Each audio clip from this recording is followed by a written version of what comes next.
Well, hey, you guys, it's Dave coming to you from the Wyoming house. Just thought we'd do a nice, quiet fireside chat tonight. It's Thursday evening. It's about 8 o'clock here. A little bit later for me, but I had a nice, busy day. Hey, I've got I've got two videos out doing the mountainside chat real quick. We had a really nice day today. The sky wasn't crystal clear blue, but the mountains were finally completely clear. So I went out and got two shots from two different points. So I'd want to go ahead and we'll cut over to those. They're pretty short, so let's go ahead and watch those. They're pretty nice shots. Mount Moran, the southernmost Teton, is caught really well. So I got it from two different perspectives. So I went back and did the Oxbow Bend, and then I went a little bit further into the park and got up on top of the dam that creates Jackson Lake. So let's go ahead and watch those, and then we'll come right back.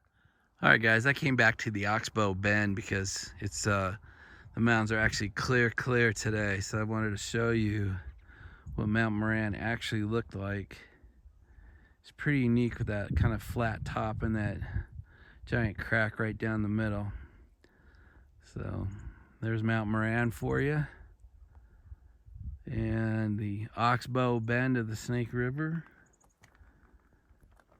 and then the river just kind of flows down this way, and there it is as it bends out and around to the right. You can actually see it's melted out way down there. I'll bring it up to you here in a minute. There's a melt out part way down there. So it's about 50, maybe 55 today, so it's just beautiful. The sky isn't blue, but it's pretty clear, and it's super warm. We're having quite a melt off. But anyway, this is the whole point of this part of the video, is I just wanted to show you what Mount Moran actually looked like with no cloud cap. And that's it. So guys, that's Jackson Lake. And you can see the Teton Range. There's the Grand over here, Mount Moran. It's a nice shot of the Teton Range over Jackson Lake. We're actually sitting on the dam that dams up the Snake River that makes Jackson Lake. That's kind of a nice way to show you another view of the Teton Range.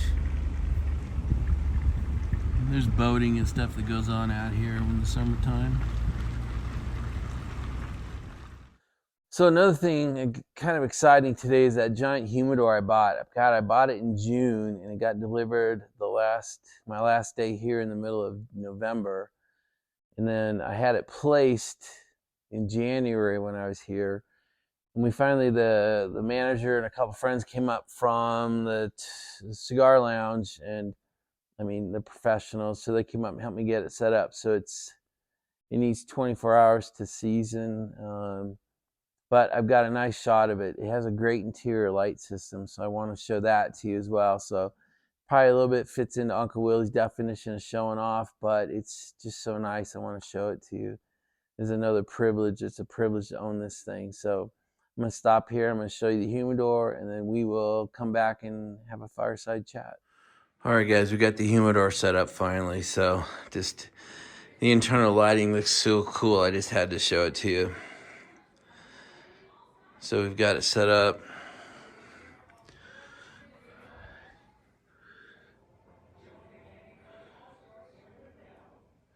This side's closed. This side's set up pretty much just about the way we wanted it. Then I've got 4 boxes in here. The boxes are sealed, but we're gonna let it kind of go overnight, and then we will unwrap the boxes and start filling this thing up. Well, we're not gonna fill it, man, it's too big, but we will begin the process. I just wanted you guys to see it. It looks so cool. All right, so just have a couple of chats here. We got a few things to talk about, and then we'll not make this too long.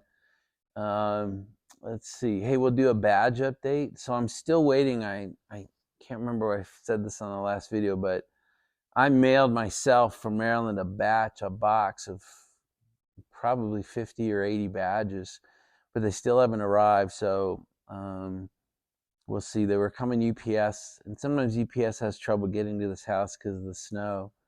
So we'll see. Still waiting for them to be delivered. That's why I've not put anything in the mail, and it's a week today since I put anything in the mail. So I've probably got about 15 badges ready to go out.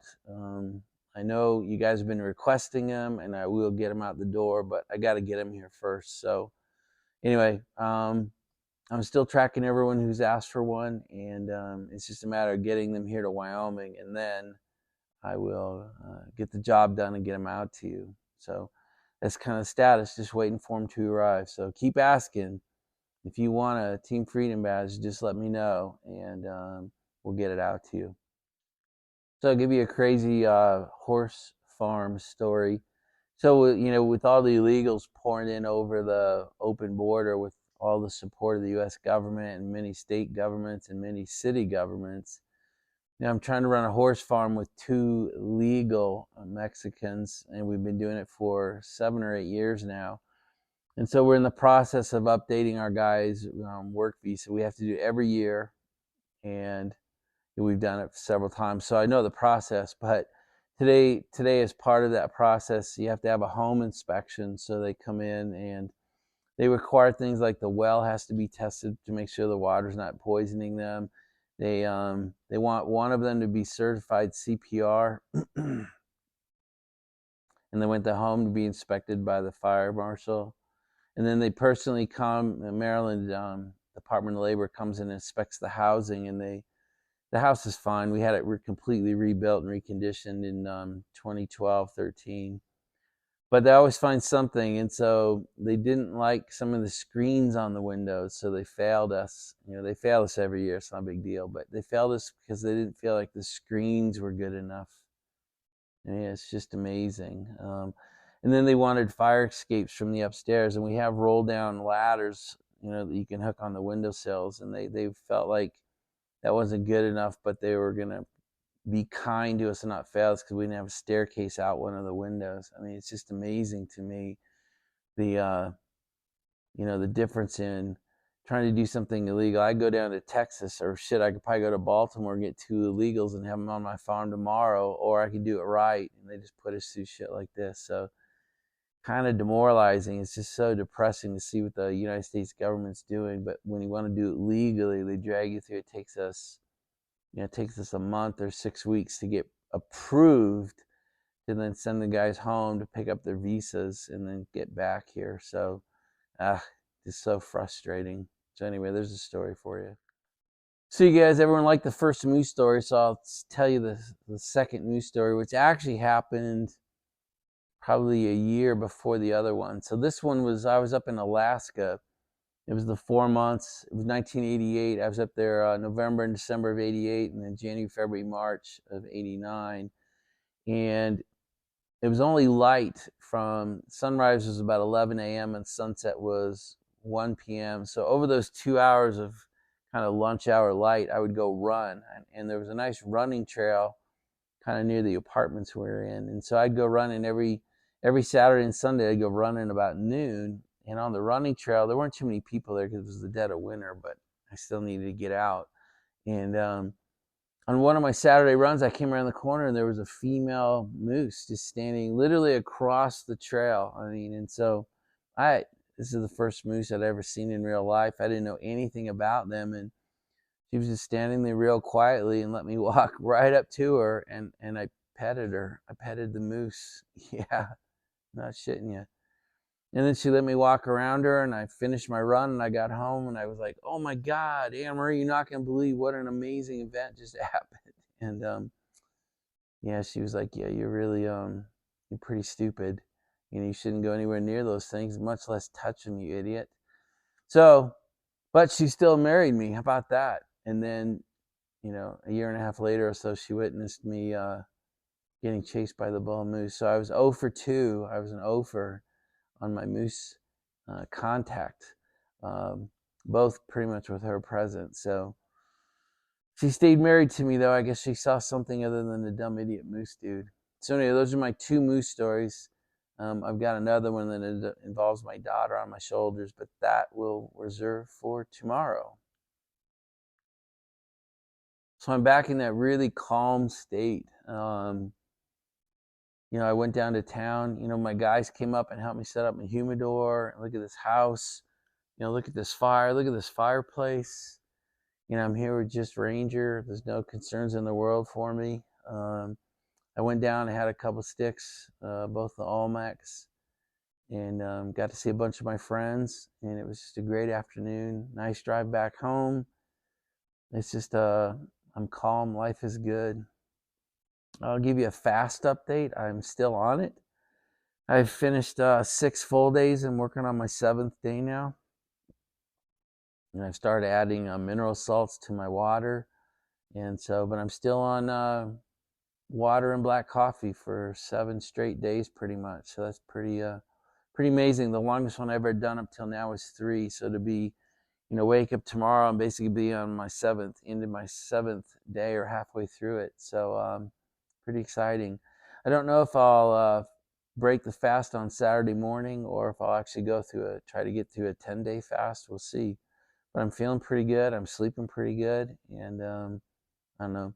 Several of you expressed concerns about be careful about fasts. So if you're worried about fasts, I really would ask you to go Google benefits of fasting. And, our bodies really aren't made to eat 3 times a day, every day. It's really not good for us. I mean, just we've become civilized and modernized, and that's what we've come to expect. But it's more psychologically dependent on needing to eat than physical. So, feeling pretty good. Adding the salts to the water helped me out a lot. So that's kind of my fast update for you guys. And guys, I think we're going to end it there. We're going to do a video tomorrow. Tomorrow is Freedom Friday. We will be participating. I'm going to bring out what I call the twins. And I think we'll do red flannel Freedom Friday tomorrow. So that's it. Hope you guys are having a great Thursday. I ask and hope that God blesses you. I hope that God turns his ear towards your prayers. I hope God blesses your life and those around you and answers your prayers as well as he has mine in my life. Guys, that's it. Have a great night, and we'll talk again tomorrow for Freedom Friday. Bye, everybody.